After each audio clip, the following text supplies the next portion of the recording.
प्रश्न नंबर 1 लेते हैं। ततारा की तलवार के बारे में लोगों का क्या मत था। तो जैसा कि हम सभी जानते हैं ततारा वामिरो कहानी पढ़ने के बाद कि ततारा के पास एक तलवार थी जिसके बल पर वो अपना साहस दिखाता था, लोगों की मदद करता था। और वो तलवार जो कि लकड़ी की हुआ करती थी उसमें कुछ दैवीय शक्तियां सी लोग महसूस करते थे। तो आइए इसके बारे में उत्तर को जानते हैं कि लोग जो है इसके बारे में क्या क्या विचार रखते थे। ततारा हमेशा अपनी पारंपरिक पोशाक ही पहनता था। पारंपरिक यानी परंपरा के अनुसार जो पोशाक यानी कि पहनावा था वो हमेशा वही पहनता था। और जब पोशाक पारंपरिक थी तो उसी के साथ उसकी कमर में एक लकड़ी की तलवार को भी बांधे रखता था। लोगों का मानना था कि उस तलवार में लकड़ी की होने के बावजूद भी अनोखी दैवीय शक्तियां हैं। हालांकि तलवार जो है मेटल की ही ज़्यादातर प्रयोग में लाई जाती हैं, और क्योंकि तलवार लकड़ी की है ऊपर से इतना ज़्यादा उसके बल पर ततारा जो है इतने साहस भरे काम करता है, तो लोगों को एक आइडिया लग जाता है कि जरूर इस तलवार में ही कोई दैवीय शक्ति है। दैवीय यानी कि ईश्वर से प्राप्त जो शक्तियां हैं वो होंगी, तभी जो है इस तलवार से इतने बड़े बड़े साहस भरे काम ततारा करता है और दूसरों की मदद करता है। और वह दूसरों के सामने इस तलवार का प्रयोग भी नहीं करता था, परंतु उसके साहस से भरे जो काम है उनको देखकर उसके कारण लोगों का तलवार में अनोखी शक्ति होने पर विश्वास था। तो इस तरीके से ततारा की जो तलवार है उसके बारे में लोगों का यही मानना था कि ये ततारा की जो तलवार है उसमें जरूर ईश्वरीय शक्तियां हैं, जिसके बल पर ही वो इतने साहस भरे काम करता है और लोगों की मदद करता है। प्रश्न नंबर 2 लेते हैं। वामीरो ने ततारा को बेरुखी से क्या जवाब दिया। अब वामीरो से मिलने पर जब ततारा कुछ बातें करता है, उसके सामने रखता है उन बातों को, तो वामीरो जो है उसका बड़ी ही बेरुखी से यानी विदाउट एनी इंटरेस्ट वो उसको इस तरीके से जाहिर करते हुए उसको जवाब देती है। ततारा ने जब विनम्र तरीके से वामिरो से पूछा कि उसने अचानक इतना सुरीला और अच्छा गाना अधूरा ही क्यों छोड़ दिया, तो अपने सामने एक सुंदर से युवक को देखकर वामिरो जो है वो आश्चर्यचकित हो जाती है और उसके बाद हड़बड़ा जाती है। तो हम सभी ने जब कहानी पढ़ी तो देखा कि समुद्र किनारे जब ततारा जो है बैठता है, प्राकृतिक नज़ारों का आनंद लेता है, अपने दिमाग को आराम देता हुआ, और किस तरीके से उसमें खो जाता है। लेकिन वामिरो की एक का गीत जो है उसके कानों में पड़ता है, जिसको ढूंढते हुए ततारा जो है वामीरो के पास तक पहुंच जाता है। लेकिन जब तक वो वहां पहुंचता है वामीरो अपना गीत छोड़ चुकी होती है अधूरा। तो उस पर जो है ततारा बड़े ही विनम्र तरीके से वामीरो से पूछता है कि उसने इतना सुरीला और अच्छा गाना अधूरा ही क्यों छोड़ दिया। तो अपने सामने एक सुंदर से युवक को देखकर पहले तो वामीरो जो है आश्चर्यचकित होती है, उसके बाद हड़बड़ा जाती है, फिर वो अपने आप को कुछ संभालती है। उसके बाद वामीरो जो है वो एक नकली नाराजगी दिखाती है और फिर उसे बेरुखी से उत्तर देती है कि पहले ततारा ये बताए कि वह कौन है। नकली नाराजगी को दिखाते हुए वामीरो यहाँ पर ततारा से ये बोलती कि पहले वो ये बताए कि वो कौन है जो वो उससे ऐसे प्रश्न कर रहा है, वह वामीरो को इस तरह क्यों देख रहा है, और वह वामीरो से इस तरह के अनुचित यानी कि अनुचित जो उचित ना हो या फिर बेकार के प्रश्न क्यों पूछ रहा है, जो कि उनकी परंपराओं के खिलाफ है कि कोई भी इस तरीके से अनजान और वो भी युवक जो है इस तरीके से बातें नहीं कर सकता। प्रश्न नंबर 3 लेते हैं। ततारा वामीरो की जो त्यागमयी मृत्यु है उससे निकोबार में क्या परिवर्तन आया।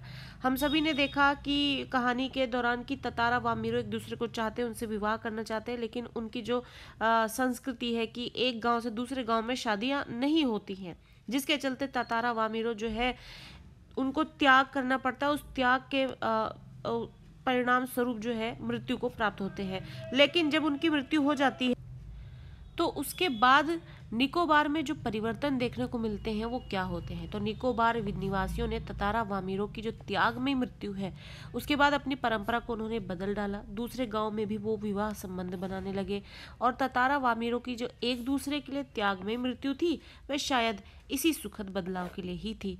ततारा और वामीरो के जो त्याग में मृत्यु है उसके बाद से निकोबार में बहुत बड़े बदलाव आए। एक गांव से दूसरे गांव में भी विवाह होने लगे, और शायद वो इसी सुखद बदलाव के लिए ही वो त्याग में मृत्यु हुई। प्रश्न नंबर 4 लेते हैं। निकोबार के लोग ततारा को क्यों पसंद करते थे? निकोबार में ततारा को लोग बहुत पसंद करते थे, उसके पीछे कुछ कारण थे। वो कारण क्या थे? ततारा एक भला व्यक्ति था और सबकी मदद करने वाला व्यक्ति था। वह हमेशा ही दूसरों की सहायता के लिए तैयार रहता था। जब भी कोई मुसीबत में होता तो हर कोई उसी को याद करता था और वह भी भागा भागा वहां उनकी मदद करने के लिए पहुंच जाता था। उसका व्यक्तित्व तो आकर्षक था ही, उसके साथ ही साथ लोगों का उसके करीब रहने का एक सबसे बड़ा कारण था उसका सबको अपना मानने का स्वभाव। तो इस तरीके से निकोबार के जो लोग हैं वो ततारा को पसंद करते थे, क्योंकि वो बहुत ही ज़्यादा हेल्पिंग नेचर का था और वो सभी के मदद करने के लिए एकदम तैयार रहता था। कोई कैसी भी मुसीबत में हो, सबसे पहले ततारा को ही याद करता था। अब यहाँ पे लॉन्ग क्वेश्चन है हमारे सामने।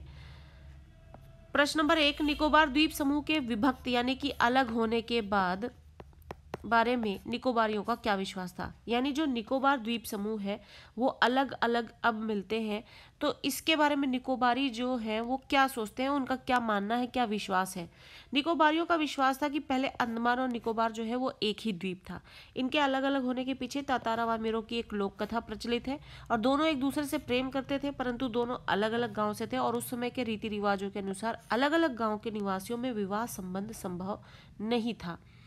जब लोगों को ततारा और वामिरों के प्रेम का पता चला तो वे ततारा को बुरा कहने लगे, जिस कारण से बुरा कहने लगते हैं। और इससे पहले ततारा जब सबकी बहुत हेल्प करता था, बहुत ही हेल्पिंग नेचर का था, तब लोग उसे बहुत पसंद करते थे। लेकिन जब वामिरों और ततारा के प्रेम के विषय में लोगों को पता लगा तो वो ततारा के खिलाफ खड़े हो गए और ततारा को बुरा कहने लगे, जिस कारण से ततारा को अत्यधिक क्रोध आ गया और उसने अपनी तलवार को पूरी शक्ति से, वो तलवार जिसकी तलवार में दैवीय शक्तियां थी, और उस तलवार का इस्तेमाल करते हुए उसने पूरी शक्ति से धरती में उसे गाड़ दी और दूर तक खींचता हुआ चला गया। इससे धरती के 2 टुकड़े हो गए और अंडमान निकोबार नाम से 2 द्वीप बन गए। और यही पूरा जो ओवरऑल विषय है कहानी का वो यही है कि इसके पीछे लोगों का मानना है कि अंडमान और निकोबार पहले एक ही द्वीप थे, लेकिन ततारा और वामिरों की एक लोक कथा प्रचलित है, जिसके चलते जो है जब ततारा को लोग पहले बहुत पसंद करते हैं क्योंकि वो लोगों की मदद करता है, लेकिन ततारा वामिरों का प्रेम संबंध जानने के बाद लोग ततारा को बहुत बुरा कहते हैं। और उस क्रोध के चलते जब वो अपनी उस दैवीय शक्ति से परिपूर्ण तलवार को धरती में गाड़ता है और दूर तक खींचता वाला चला जाता है, तो जहां तक उसने वो तलवार खींची वो धरती के 2 टुकड़े हो गए, जो 2 द्वीप से जाने जाते हैं, अंडमान और निकोबार। प्रश्न नंबर 2, ततारा खूब परिश्रम करने के बाद कहाँ गया? वहां के प्राकृतिक सौंदर्य का वर्णन अपने शब्दों में कीजिए। ततारा दिन भर की कठोर मेहनत करने के बाद समुद्र के किनारे घूमने के लिए चल पड़ा। समुद्र में जहां धरती और आसमान के मिलने का आभास हो रहा था। जब भी आप समुद्र किनारे बैठेंगे तो आपको जो एक आखिरी जो कॉर्नर है, कोना है, यानी कि जहां पर समुद्र आपको उसकी एक आखिरी जगह दिख रही होगी और आसमान भी एक समाप्त होती हुई रेखा पे मिलेगी, दोनों एक दूसरे पर जहां मिलते हुए दिखाई देते हैं पॉइंट पे, उसको क्षितिज कहा जाता है। तो वहां पर जहां उन दोनों के मिलने का आभास हो रहा था वहां सूरज डूबने वाला था। समुद्र से ठंडी ठंडी हवाएं आ रही थी। शाम के समय पक्षियों की जो चहचहाहटें होती हैं वे भी धीरे धीरे शांत हो रही थी। ततारा का मन भी शांत था। अपने ही विचारों में खोया हुआ ततारा समुद्री बालू पर बैठकर सूरज की आखिरी किरणों को समुद्र के पानी पर देख रहा था, जो बहुत ही रंग बिरंगी लग रही थी। बीच बीच में लहरों का संगीत भी सुनाई पड़ रहा था और पूरा वातावरण बहुत ही सुंदर और मोहक लग रहा था, जिसके चलते बाद में वो वामिरों से भी मिलता है। और इस तरीके से ततारा बहुत परिश्रम करने के बाद समुद्र किनारे जाके बैठ के प्राकृतिक सौंदर्य का आनंद लेता है। प्रश्न नंबर 3 लेते हैं। वामिरों से मिलने के बाद ततारा के जीवन में क्या परिवर्तन आए? वामिरों से मिलने के बाद ततारा के जीवन में बहुत सारे परिवर्तन आ गए। उसके गहरे और शांत जीवन में ऐसा पहली बार हुआ था जब वह बेचैनी से किसी का इंतजार करता था। ततारा अपने वामिरों से मिलने से पहले के जीवन में सिर्फ लोगों की मदद करता था। गहरा और शांत सा जीवन था उसका। अब जब से वामिरों से वो मिला है उसके जीवन में बेचैनी बढ़ गई है। वो उसका इंतजार करता है, बेचैनी से इंतजार करता है, वामिरों से मिलना चाहता है। वह आश्चर्यचकित तो था परंतु साथ ही साथ उत्सुक भी था, बेचैन था मिलने के लिए। वह दिन ढलने से बहुत पहले ही लपाती गांव की उस समुद्री चट्टान पर पहुंच जाता था जहां वह वामिरों से मिला करता था। वामिरों के इंतजार में उसे हर एक पल बहुत अधिक लंबा लग रहा था। ततारा बार बार लपाती गांव के रास्तों पर वामिरों के इंतजार में नजरें गाड़ कर रहता था। नजरें वहां पर जमाए जो है वो खड़ा रहता था, इंतजार करता था कि वामीरो आएगी, वो उससे मिलेंगे, क्योंकि दोनों छुप छुपा कर मिलते थे एक दूसरे से, क्योंकि परंपरा के अनुसार उन दोनों का, वो दोनों अलग अलग गांव के थे। इतना आसान नहीं था कि उनके इस प्रेम संबंध को हर कोई स्वीकार कर ले। प्रश्न नंबर 4, प्राचीन काल में मनोरंजन और शक्ति प्रदर्शन के लिए किस प्रकार के आयोजन किए जाते थे?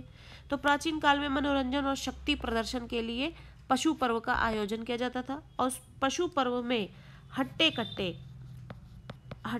कट्टे लोग जो है हट्टे कट्टे पशुओं के दिखावे के अलावा पशुओं से युवकों की शक्ति परखने की प्रतियोगिताएं भी होती थी। साल में एक बार मेला लगता था और सभी गांव के लोग इसमें भाग लेने आते थे। प्रतियोगिता के बाद नाच गाना होता था और फिर भोजन का प्रबंध भी किया जाता था। तो इस तरीके से गांव वालों का जो मनोरंजन है वो इस तरीके से होता था। प्रश्न नंबर 5, रूढ़ियां जब बंधन लगने लगे तब उनका टूट जाना ही अच्छा है, क्यों? स्पष्ट करना है। रूढ़ियां यानी वो रिवाज नियम जो आपको बांध ले, लेकिन आपको प्रताड़ित कर रहे हो, आपको एक्सप्लॉइट कर रहे हो, जब वो बंधन बनने लग जाए तब उनका टूट जाना ही अच्छा होता है। कैसे? रूढ़ियां और बंधन समाज को अनुशासित यानी डिसिप्लिन करने के लिए बनाया जाता है, लेकिन कई बार जो है बहुत ज़्यादा कट्टरता आने की वजह से ये हमें नुकसान पहुंचाने लगते हैं। तो ये जो रूढ़ियां है और जो बंधन है ये समाज को अनुशासित करने के लिए बने होते हैं, परंतु जब इन्हीं के कारण मनुष्य की भावनाओं को ठेस पहुंचने लगे और ये सब बोझ लगने लगे तो उनका टूट जाना ही अच्छा होता है। ततारा वामीरों की कहानी में हमने जाना कि रूढ़ियों के कारण इनका प्रेम विवाह नहीं हो सकता था, जिसके कारण दोनों को जान गंवानी पड़ी।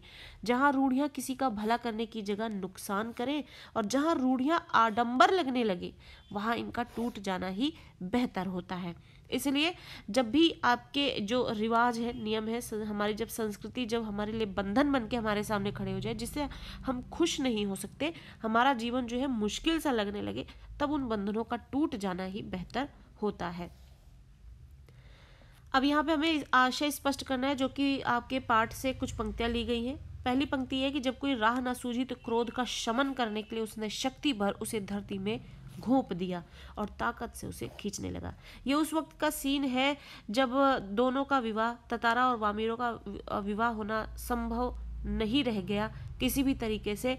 तो ततारा का क्रोध जो है बहुत बड़े स्तर पर सामने आता है और अपने उस क्रोध का शमन यानी कि उसे खत्म करने के लिए वो अपनी पूरी शक्ति से तलवार को धरती में घोंप देता है और ताकत से उसे खींचने लगता है। ततारा वामीरों को पता था कि रीति रिवाजों के कारण उनका विवाह संभव नहीं है, फिर भी वे मिलते रहे।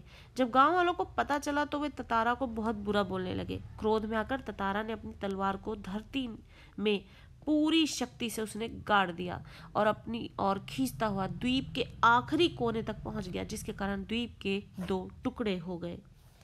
अगली पंक्ति जो पाठ से ली गई वो ये कि बस आस की एक किरण थी, यानी आस यानी आशा,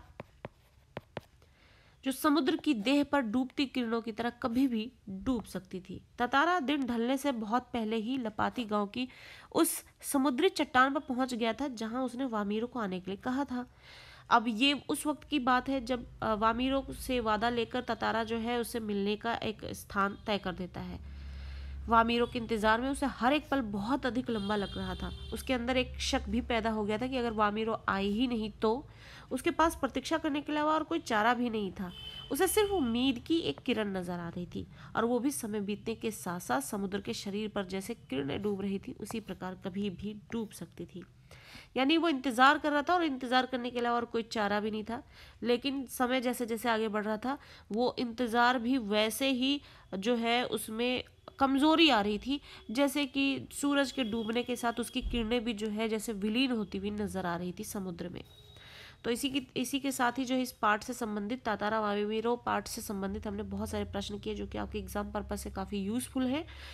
आई होप कि आपको बहुत ज़्यादा हेल्प करेंगे, आपके एग्जाम पर्पज से ये काफ़ी यूजफुल है। पढ़ें आप इसे, बार बार समझें और एक बार नहीं समझ में आता है आप दोबारा वीडियो देखें, लेकिन रट्टा ना लगाएं। आप अच्छा परफॉर्म करेंगे, अपने आंसर को अच्छी तरीके से प्रेजेंट करें, जिससे कि आप अच्छा स्कोर करें। अगर आप कोई हेल्प कर रही है तो ज़रूर अपने दोस्तों से इसे साझा करें, जिससे कि वो भी इसका फ़ायदा उठा सकें।